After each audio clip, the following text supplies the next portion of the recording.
নমস্কার, জিজ্ঞাসায় আপনাদের সকলকে স্বাগত। মন সংক্রান্ত যে কোনো সমস্যা সমাধানের জন্য অবশ্যই আমাদের সাথে যোগাযোগ করুন। আমাদের নম্বর ডিসক্রিপশন বক্সে পেয়ে যাবেন।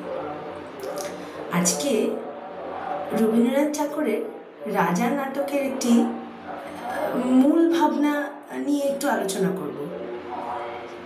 গোটা কনসেপ্টটাই অন্তর্জাগতিক যাত্রা, যেখানে মানুষ বাইরে যে রাজাকে খুঁজে বেড়ায়, আসলে সেই রাজা তার নিজের অন্তরে বসে থাকে। একজন যুবক বা যুবতী সারা জীবন ধরে সে রাজার খোঁজ করছে, সেই শাসক, সেই আলোক, সে তাকে পথ দেখাবে, যাকে সে মানবে, যিনি তার জীবন শৃঙ্খলা, সৌন্দর্য ও শক্তি আনবে। সে দেখে সমাজের নানা ক্ষমতার আসন, অদৃশ্য শাসন ব্যবস্থা, অজস্র মানুষ রাজা নাম করে অন্যকে দমন করছে, তবু কোথাও তার তৃষ্ণা মেটে না। একদিন সে হঠাৎ একটা পুরনো আয়নার সামনে দাঁড়ায়। আয়নাটা খুব সাধারণ, ধুলো জমা, ফাটল ধরা। হঠাৎ আয়নায় তার নিজের প্রতিবিম্ব ভেঙে ভেঙে যেন অন্য এক রূপ ধারণ করে।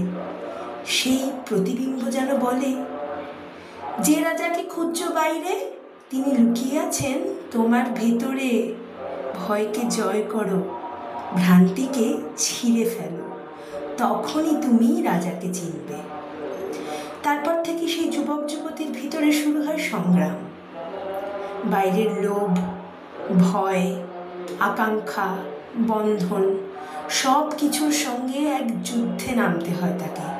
যতবার সে বাইরে রাজাকে খুঁজতে যায়, রাজা দূরে সরে যায়। যতবার সে ভেতরে তাকায়, আয়নাটা স্পষ্ট হতে থাকে। সে যখন সত্যিই নিজেকে জয় করে ফেলে, তখন আয়নাটা সম্পূর্ণ পরিষ্কার হয়, আর সেখানে নিজের প্রতিচ্ছবির বদলে সে রাজাকে দেখতে পায়।